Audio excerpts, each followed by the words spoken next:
Welcome to Fangirling Episode 2. We are here today to discuss the second episode of Fangirls and are joined by some very, very special guests. We have Brittany Monet, who plays Rish. Hi. Hi. Allison Brandt, that plays Danielle. And Velvet Divine, who plays Christy. Hey, everyone. So glad to have you guys here. We're going to take it pretty easy in terms of an interview style. We'll just round table this a bit. I understand that all of you are very prolific in terms of your own voice acting and podcast contributions. So if you wanted to start talking about that, that might be something that we could bring up. Brittany, would you like to talk about your own experiences with that? Yeah, so I actually host a couple of other podcasts. I host DC TV Classics, the Black Lightning podcast, and Do You Even Comic Book, which the answer to is yes, you do. It is for anyone who likes anything comic book related, whether it's just film, TV, or the actual comic book. So that's fun. And I also do some voiceover work for my friend Andrew's YouTube short films that he does. Awesome. That's pretty great. How about you, Allison? So I am part of Calling Darkness. There's 6 of us that created it, and our 6th episode just came out today as well. So that's a horror comedy audio drama that has been doing very well. So I mostly just do voiceover work. I'm in that. I'm also part of the Insomnia Project, which is a lot of fun. This one, of course, Among the Stars and Bones and Copperheart. So a lot of ones that are just starting. So it's very exciting that the things that I've been in and been doing are finally coming out where you can hear them. It does. It takes a while for the production of them, doesn't it? Yeah. And how about you, Velvet? Currently, I'm part of 2 actual play podcasts, Stories of a Broken Sun and Flight Risk. Stories of a Broken Sun is an original dystopian setting that our GM came up with, and that's been going on for almost 2 years now. Oh, amazing. Then Flight Risk, we started last September, but we started posting like April, and that's a Star Wars kind of crime dramedy where we have 2 simultaneous arcs going on. One is decidedly sillier than the other. So you get to kind of play off in different modes then. Definitely. One was like a very serious like gang crime setting, and the other one we had a made-up religion and a talent show. So nice. So let's talk about how you came to be part of this project and your own personal interests when it comes to, say, Star Wars or fandom, anything that you'd like. And of course, we'll start with you, Brittany. Did you have any prior experience with Star Wars fandom? And Star Wars fandom, yes, not too heavily, because after being in a couple of other fandoms, it kind of, put a bad taste in my mouth because some fandoms are very toxic. So I'm not as immersed in fandom as I used to be. Star Wars has been a love since I was very young because my dad had introduced me to it. How I got involved with Fangirls was because Swara, he used to be the host of Belt the Bantways. Mm-hmm. He now hosts the Flash podcast. Was like, my friend is looking for voice actors. I know you do it for your friend stuff. So like, maybe you can audition for this. I was like, okay. And then for a minute I was like, maybe I'm not going to audition. But we're really glad you did. And then, yeah, I'm really glad I did too. And I was like, okay, I'm going to do it. And I was really honestly shocked that I got the role, but I'm excited to be a part of this. It's been fun. Well, after hearing your episode, I am not shocked at all. You're amazing. So thank you for coming on. How about you, Allison? So Christina, who does our sound editing, she and I have been friends for a ridiculously long time. And she brought me up as someone that could have a younger sounding voice, which is something that I can do. So I auditioned for the part of Danny and was able to get it, which I'm very happy for. So fandom in general, I've been a part of a lot of different fandoms and agree some of them can be real toxic real fast. For Star Wars, I honestly wasn't super into Star Wars when I was younger. It's been as I've gotten older, and then with the new trilogy is pretty much my jam. The original and the prequels didn't work as much for me as the newer ones do. So when people want all of the older characters to come back in the new ones, I'm like, no, we're good. Let's. Yeah, I think we all have Mark Hamill muted on Twitter now. Thank you. Fortunately. Yeah. They had their time. Mm-hmm. Yeah. We're glad to see the older stars, but we definitely, I think, all support the newer cast and the story that's being told. They're all amazing. So, mm-hmm. And Velvet, how about you in terms of your love of Star Wars, if you have? I do love Star Wars. My involvement has been pretty fringe. So I got into Star Wars more so through the games than the movies. And for me, like, I was never really involved with fandoms in general because of the toxicity, of course, but also just people. Yeah, those. And so it was more lurking than anything. And like, if I found like a cool theory or art, then I would like pull that in, like, share that amongst my friends. But I wasn't really involved with the fandom in general. But Star Wars specifically for me is because it was really the most accessible venue to science fiction that I came across when I was young. So I really just came in through that. And it was a lot of the more kind of like, again, fringe elements. So it was like the games, the shows, Clone Wars, of course. Definitely Clone Wars. Yeah. Can I ask what kind of character you play in your Star Wars RPG? Oh, gosh. I play just a hot mess, like a natural disaster. Anarchy Fortuna is the resident mad scientist Twi'lek. Oh, nice. Also came up with the totally legitimate religion, the Church of Wowzer.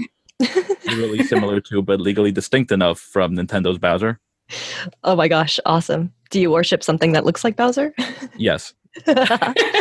Amazing. Awesome.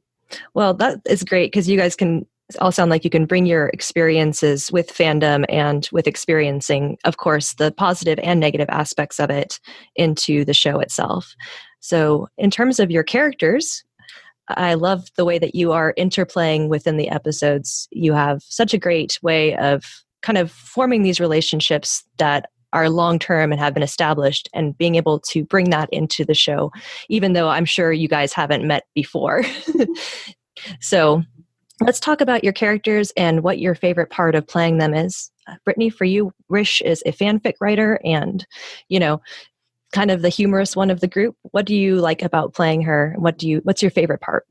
I think I always tried to be a fanfic writer because I was doing it back in MySpace days and you would like do it in your blog post. Yep. So that shows my age. And I started in the Fallout, like hardcore Fallout Boy fueled by Ramen Famine, if anyone's into music.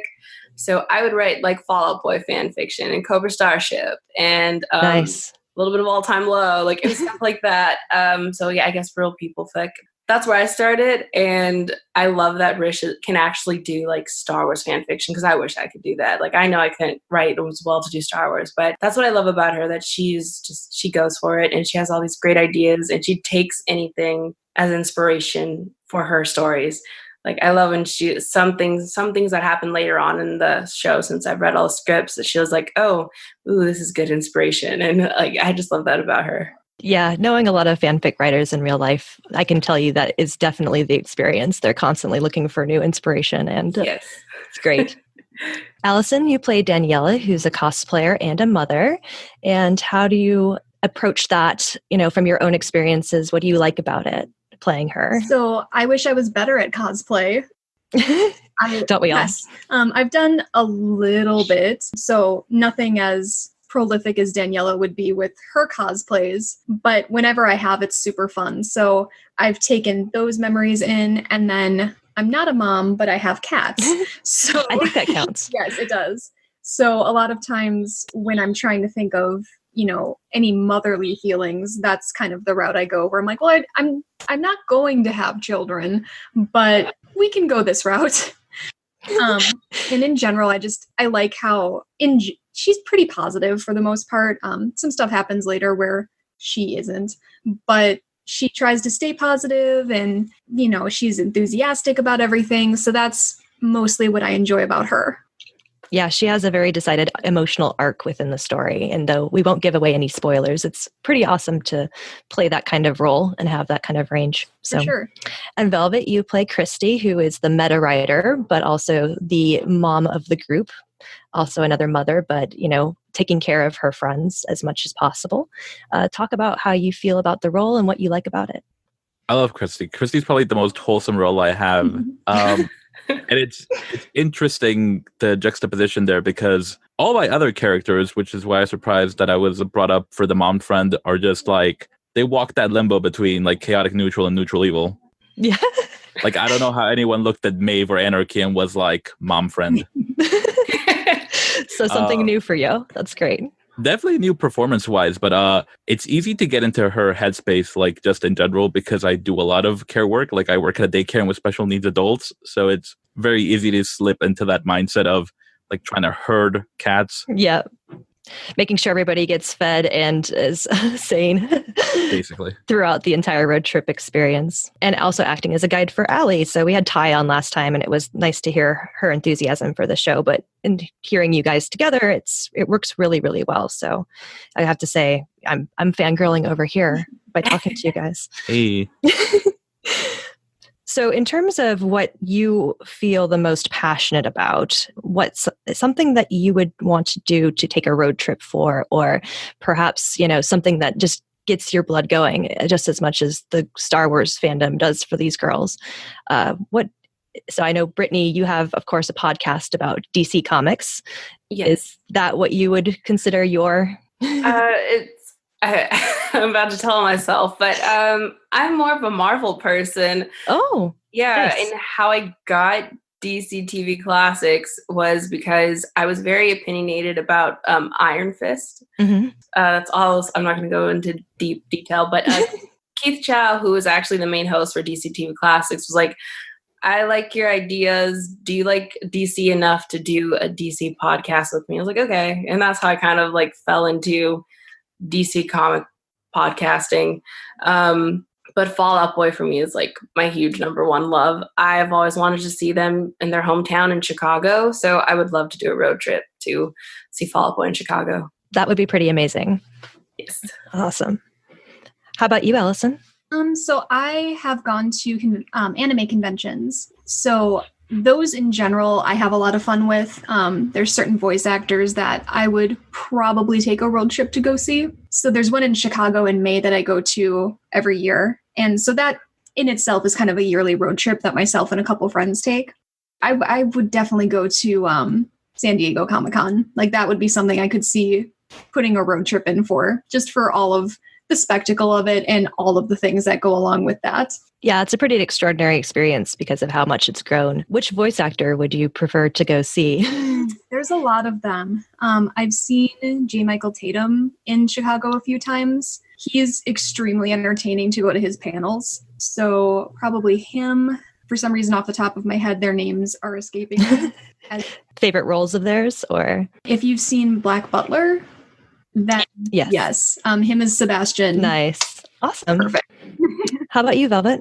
I think for me it would have to be conventions as well. I think most other things are pretty accessible online, but definitely I just went to my first convention last year.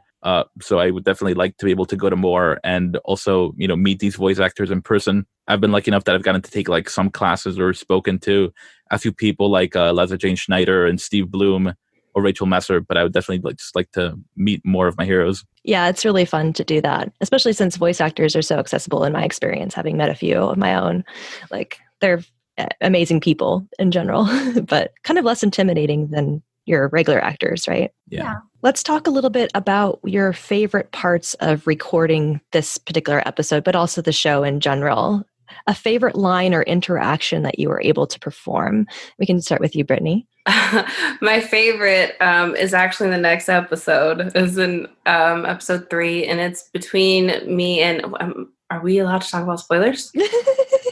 I guess so. I mean, very, very, very limited, but they can cut it if they need to. I'll just say it's an interaction between me and Lexi in episode 3 that makes me. Like, I laughed so hard. I was trying to not laugh recording it because just me thinking about how it's going to play out was just really funny in my head. So that was my favorite interaction that I've probably will have on the show. Awesome. Yeah. I mean, we just had the reveal that Lex is, of course, a man played by Kyle. Okay. That's why I wasn't sure if I could like talk about that. That was the cliffhanger ending. So you can absolutely talk about it. So yes, me and him have a very funny scene, and I just really like where their kind of friendship goes throughout the show. It's really funny. And I love how much she supports certain things that he wants, and she's just like, do it, like, just do this, do that. And he's like, oh, I don't know if I should trust you. You're kind of crazy. Kind of the angel or the devil on the shoulder right there. Yes. Yeah. Allison, how about you? So Danny's interactions with her son Bobby, those are really fun. And then there are some things happening in the next episode. I think a lot of my favorite interactions aren't necessarily the ones that Danny has with other people, but just that as an observer, I get to watch. So all of the stuff, pretty much everything that Allie gets to do in the next episode, I just love all of that. So I think a lot of my favorites are maybe not necessarily my parts, but I get to watch the rest of them, which is just as fun. Yeah, you get to not only participate, but also get to enjoy it as a fan yourself. That's pretty fun. And Velvet, how about you? I have to agree with Allison there. Christy has some funny lines, but my favorite parts are definitely just watching everybody else be a hot mess and then with the aftermath. Yeah, you get to hold it all together and comment on it, Riley, I'm sure. So, yeah, next episode will be quite fun. And of course, you guys are working on the recording for that in addition to the next episodes. Yes. You already know the entire story, of course. Would you say you have a favorite character, even if it might be not your own? How about you, Brittany? Yeah, I do. My favorite character is actually Christy. So nice. I love Velvet and I love listening to how she does everything. And you're so amazing. I'm sorry, I'm like fangirling here, but yeah, so far you're my favorite.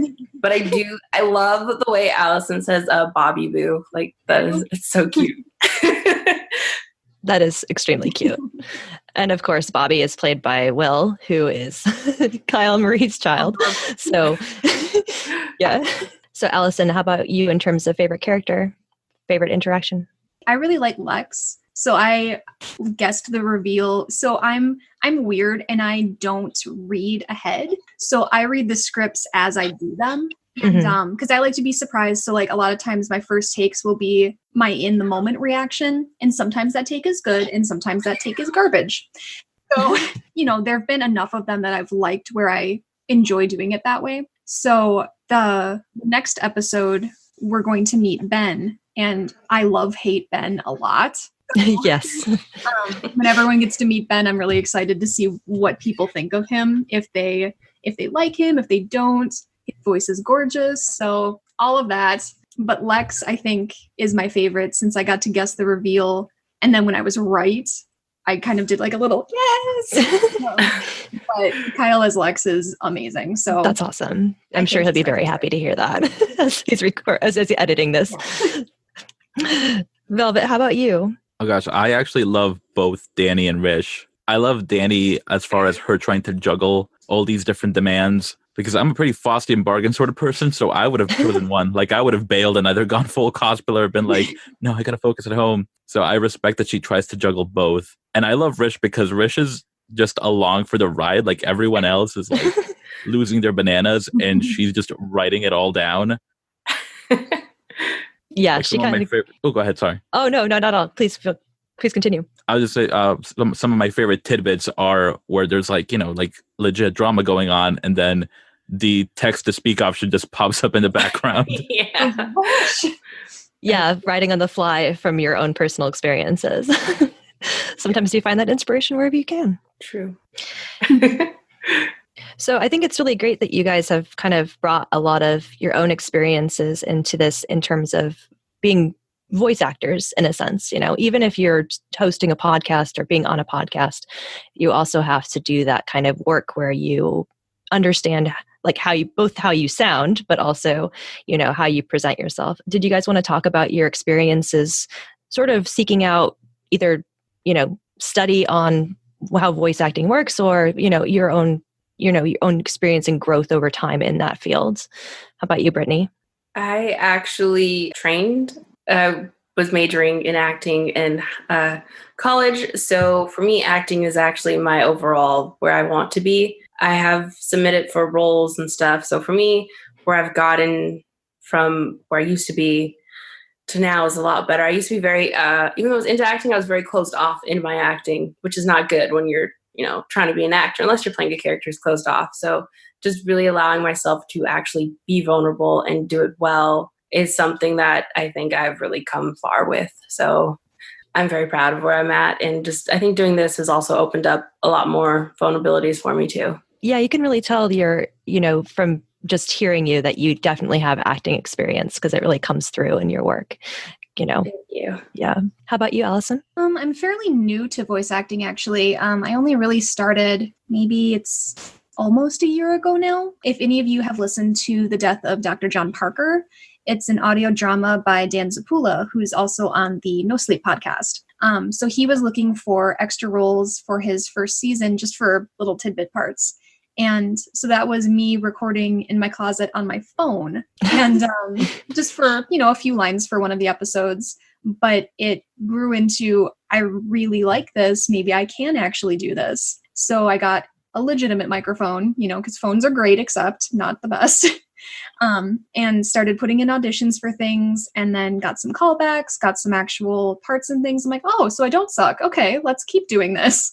So in general, I think that I maybe was better than I expected in the beginning. And so I'm just looking to keep improving and keep getting more parts and different types of parts. I don't always want to play the enthusiastic person. I also like playing like really creepy evil characters. So that's something that I'm working towards as well. Yes. Those are the most fun to play in my experience. Definitely. Well, that's great. It's nice to know that you're pretty recent to this, but it sounds like you are developing very quickly, and it's great to have you on here because you can tell that you have a lot of experience too in terms of expressing not only the enthusiasm that Daniela has, but just in general, like positivity. So try.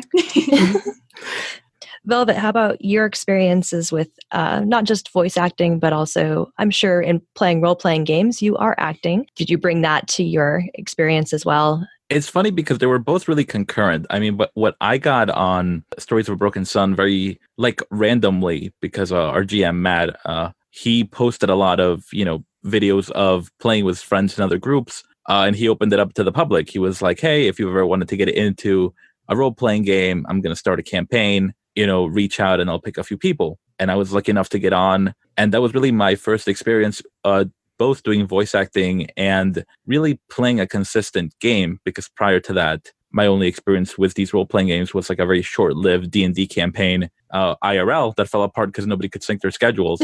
Been there. That's like the worst enemy of all D&D is scheduling. So it's funny that they were just both very concurrent, and I kind of had to learn on the fly. Like if you listen back to the first few episodes, they're very rough because none of us knew what to do. But it's been fun. And then in addition to voice acting, I just did regular acting throughout all of high school and college, and I always got cast as the villain. So it is very interesting now trying to expand my repertoire and fit into this role where all my other background is the bad dude. It's kind of the opposite, isn't it?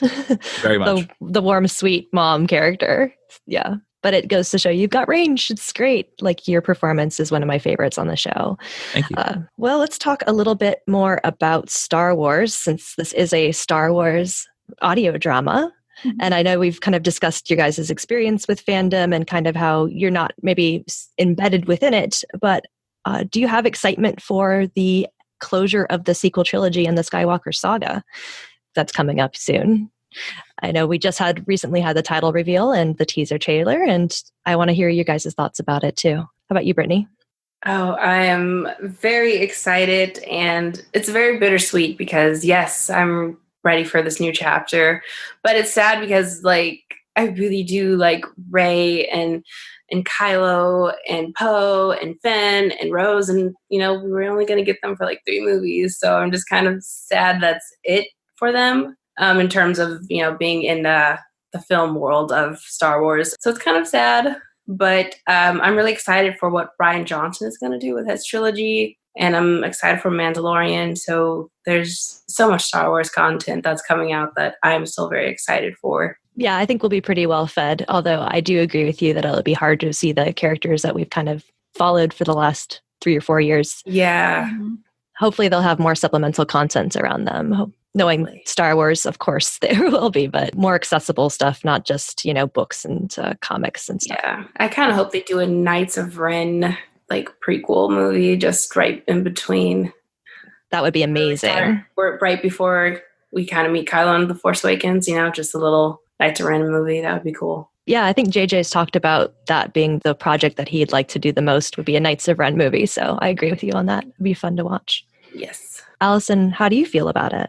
Very similar. I very much like this trilogy's characters. I'm a big Raylo fan, so it's going to be hard for them to go whatever happens to them at the end of this. I want it to be happy. I know it might not be. And I'm going to miss Rose a lot too. I really liked her in the last movie, and we only get her for the 2 movies at this point. So I kind of want her to end up with Finn a little bit. Yeah, same. Absolutely.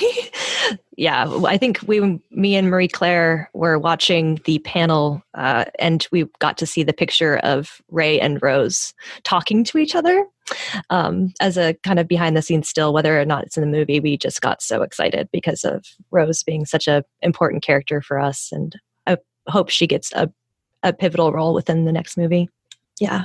She's so good. I love her. And Velvet, how do you feel about the new movies and the closure of them? Again, very similarly, Rose is the best, hands down. Yes. I did not start off as a Raylo, but as a result of the Fangirls, I'm definitely coming around. So same.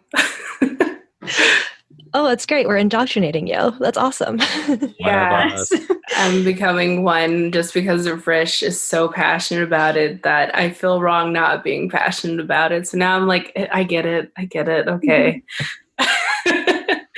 Your audience will be very happy to hear that, speaking for having been in that fandom for a very long time. So, so you said that you are also excited about The Mandalorian, and yes. Did you get to see the footage from that yet? No. Some of it kind of leaked on YouTube if you go looking. Okay. See, I'm one of those people who avoid watching anything that's not official because I don't want to get in trouble. I'm so lame. I don't want to get in trouble. No, completely understand. Yeah, I feel like if I was the person to look, they're like, oh, this person looked, we're getting her. Just her. Just her, yeah. Like, that would be my luck. So, I'm not risking it. But and I love, Christy, when you say, Oberyn Martell, the Viper, in the first episode. See, that is accurate. I do love me some Oberyn Martell. Yes, I love that line. Like, every time. I've listened to the first episode like 3 times, and every time I hear that, I start laughing. Oh, yeah. So good. Yeah, Pedro Pascal could romance a shoe, I think. Yes. He's a wonderful man, and I'm excited to see him play the part. Me too. Yeah. In terms of your guys' interactions on social media, and we won't get into maybe the toxic elements of it because we'll try to keep this positive, but what spaces do you currently occupy and what benefit do you get from them? And I'll start, of course, Brittany. I think I have my toes tipped in so many different fandoms. There's Star Wars, there is obviously the band scene stuff, Marvel, DC. So I'm kind of, for everyone who is good, there's always great interactions when you get to talk about fan theories and just geek over everything that you love. That's always the best part. And friendships, there's so many people that I have made really good friends within being in fandom. So that's why I really liked the story of Fangirls. Just seeing friends who all love the same thing, getting to kind of just be themselves, not have to worry about the horrible elements of fandom. That's why I think Fangirls is so fun, is that it's just more of the positive stuff and then their personal lives, which, it's fun. Yeah, it's like talking about the transformative aspect of meeting people online that you would never have met in real life without that shared love of something, right? Yeah, it's from also doing my podcast, I got to meet, I'm a huge, I don't know if you've heard of Team Star Kid, but I love Team Star Kid, which they've done Potter parody musicals, and they did Holy Musical Batman, and Darren Criss actually plays Harry Potter in all of them. Mm-hmm. And so Allison, you know what I'm talking about. So Nick Lang, if you're very familiar with everyone Star Kid, he's actually one of the hosts on DC TV Classics. And so me and him saw Justice League together. That's amazing. You know what I mean? It's I'm sitting here with someone that I'm a huge fan, and we're watching Justice League together. And then I got to see the recent musical they did twice, and very weird when they're like, oh yeah, you do the podcast with Nick, having all the Star Kids you're oh, this is weird. So so fandom brought me that, which is awesome and very cool. That's pretty amazing. It's like you can meet your heroes, but you can also find that they're just normal people like you and that you can form these friendships with them. So I think that's great. Oh, and Darren Criss is not as short as everyone likes to say here, by the way. Because I'm like 5'6", and everyone was saying like Darren was like my height or shorter. No, he's actually taller than me. So, and he's super nice. Oh my God. Gosh. Okay, I'll stop. No, don't stop, because this is fangirling, like we can keep it on brand. Allison, how do you feel about online fandom and your own personal experiences with, meeting people that you might not have never met? It's actually pretty fabulous. So I'm also fairly recent to Twitter. I started Twitter around the same time as I started voice acting because that's how I was finding things to audition for.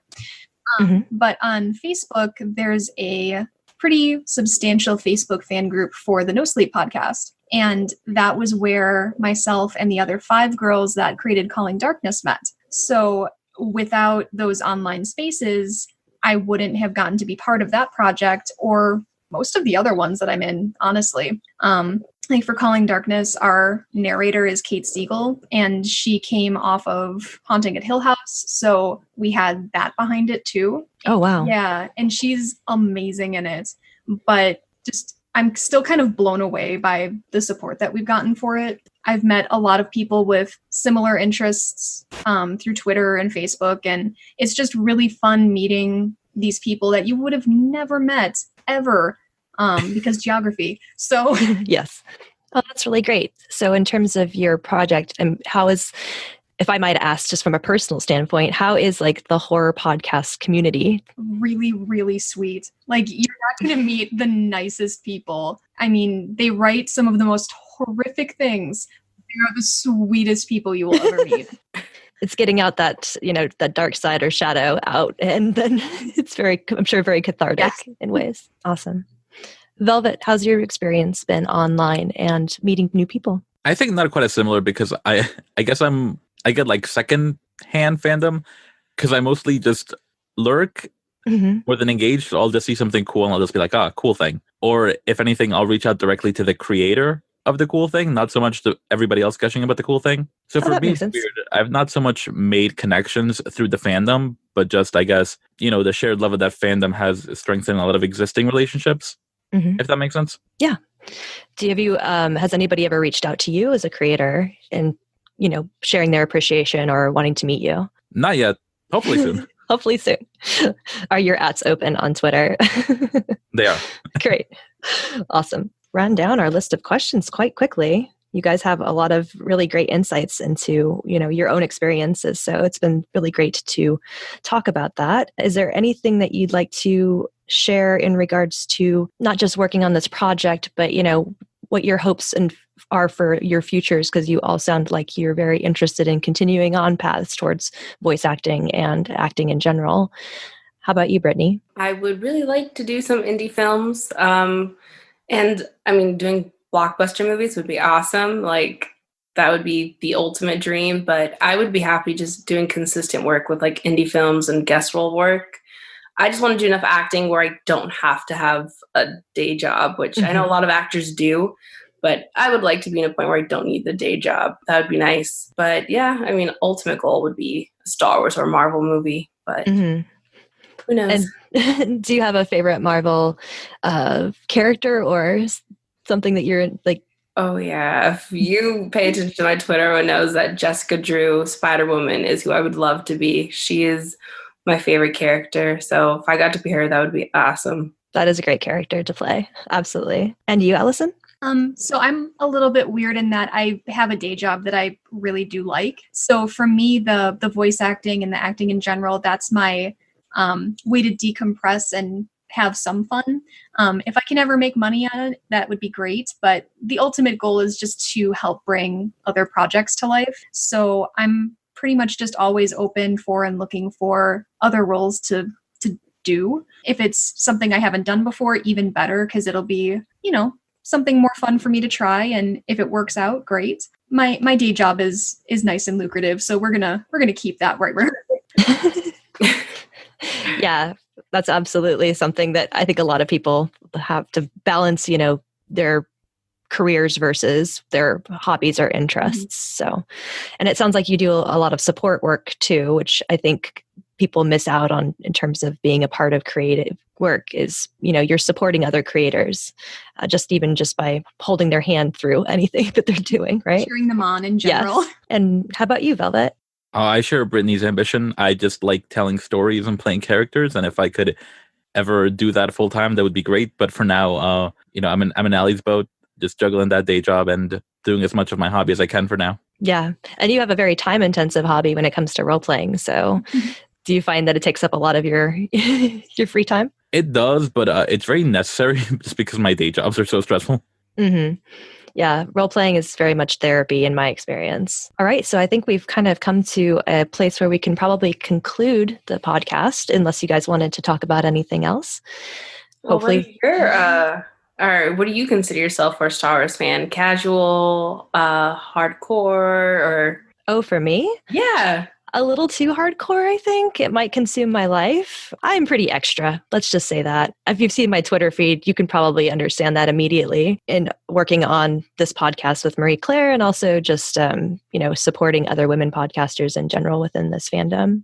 So yeah, I'm super extra. How about you? Would you consider yourself extra as a Star Wars fan? I'm very casual, but I love seeing other people being like hardcore about it. And I think also for me, I'm always very hesitant sometimes making like friends in fandom, because like I've made friends in fandoms before and then you're like, ooh, okay. I think for me, I always have to navigate as like not just being a woman, but also being a woman of color in fandom. So sometimes there's always like that. Absolutely. Yeah. But yeah, I love like seeing like you guys tweet about Raylo now. I'm just like, oh, Raylo. Like I see your tweets and I'm just like, I'm so glad that you are having a good experience with that instead of being completely alienated by, us being a little bit over the top about it. But it's fine. I've always been the person who doesn't always ship what everyone else ships anyways. And it took me a bit to really get on the Raylo board, even though like I obviously like I love Adam Driver. Who doesn't? But I think playing Rish and then just really now like surrounding myself with more people who are Raylo fans and who aren't like toxic people at the same time makes a difference, I think, in how you view ships. Yeah, absolutely. I wasn't particularly myself involved in like what I would consider shipping ever before I joined the fandom, but I found that the women in that side of the fandom were looking at the text with a lot more of a aggressive eye towards understanding not only like the narrative, but the symbolism and, what the message of Star Wars really is. Yeah. So that's been positive. In terms of what you ship, though, do you have a favorite ship? As in like anything or Star Wars? Yeah, anything. You gotta have an OTP, right? I do. I don't know if anyone watched the show Misfits, but Simon and Alicia, yes. Oh my God. Yeah. My gosh. Yes. I love them so much. Which is really crazy if like you're into Game of Thrones to see Simon, like the actor from like Misfits to Game of Thrones. You're like, this is not the same person. Which actor is it? It's the guy that plays Bolton Ramsay. So yeah, he's like awkward and shy and like a huge sweetheart on. No, please don't. Sorry, my cat is almost trying to step on the keyboard. He is so nice and sweet and loving on Misfits, and then like Game of Thrones, you're just like, who is this person? I mean, obviously it's acting for a reason, but still just so crazy to see the transformation. Nala. I love her little purse. That's so cute. She wants attention. She's mad that I'm just kind of like sitting here talking to you guys and not to her. Allison's cat looks like she's very well taken care of. Well, if I don't do this, she's going to scream at me and then you'll all have to hear her screaming and no one wants that. I love it. So Allison, what would be your OTP and how do you feel like you are as a Star Wars fan in terms of, on a scale of extra to not extra? I'm pretty not extra with Star Wars, maybe just because I'm more of the new trilogy. So I know I piss off some hardcore fans that are really into the original trilogy, not the prequels, usually the original trilogy, where I'm like, nah, those aren't really my thing. I like the new ones. And the look on their face is always one of my favorite things.